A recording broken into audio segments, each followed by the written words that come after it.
یہ حکم ہے حاکم سائیں کا امداد ملے حقداروں کو،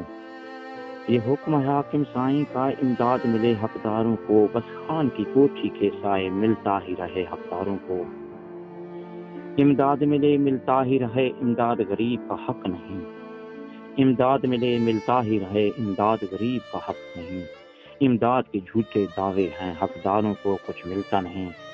ہاں گاؤں کے رہبر کے مکان سامان سے بھرے رہتے ہیں، ہاں گاؤں کے رہبر کے مکان سامان سے بھرے رہتے ہیں، حقداروں کی ترستی آنکھیں بس دور سے تکتے رہتے ہیں، مجبوروں کو ناداروں کو مظلوموں کو حقداروں کو یہاں روز رلایا جاتا ہے،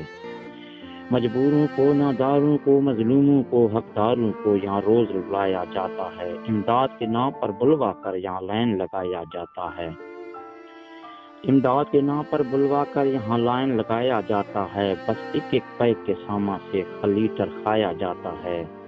باقی امداد کے سامان کو رہبر کے ہاں رکھ دیتے ہیں، باقی امداد کے سامان کو رہبر کے ہاں رکھ دیتے ہیں، اب بس کر مالک دکھ نہ دے تیرے بندے کیا کیا کہتے ہیں، ایک چھوٹی پیک دلا کر یہ پھر 10 سیلفیاں لیتے ہیں، یہ حکم ہے حاکم سائیں کا، یہ حکم ہے حاکم سائیں کا امداد ملے حقداروں کو، بس خان کی کوٹھی کے سائے ملتا ہی رہے حقداروں کو، یہ حکم ہے رہبر کا صاحب،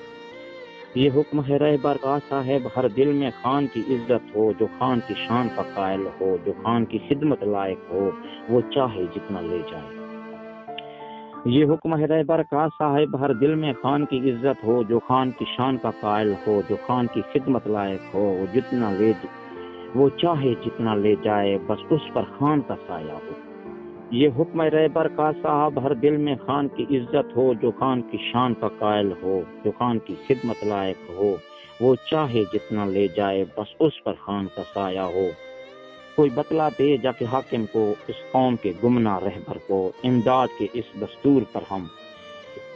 کوئی بتلا دے جا کے حاکم کو، اس قوم کے گمناہ رہبر کو، امداد کے اس دستور پہ ہم، تقسیم کے اس منشور پر ہم بس لعنت بھیجتے رہتے ہیں، نا اہل تمہیں کو کہتے ہیں، تم وقت کو آنے دو صاحب، چن چن کے بدلا لیتے ہیں، دستار جو پہنایا ہم نے وہ شان ہی واپس لیتے ہیں، کوئی بتلا دے جا کے حاکم کو۔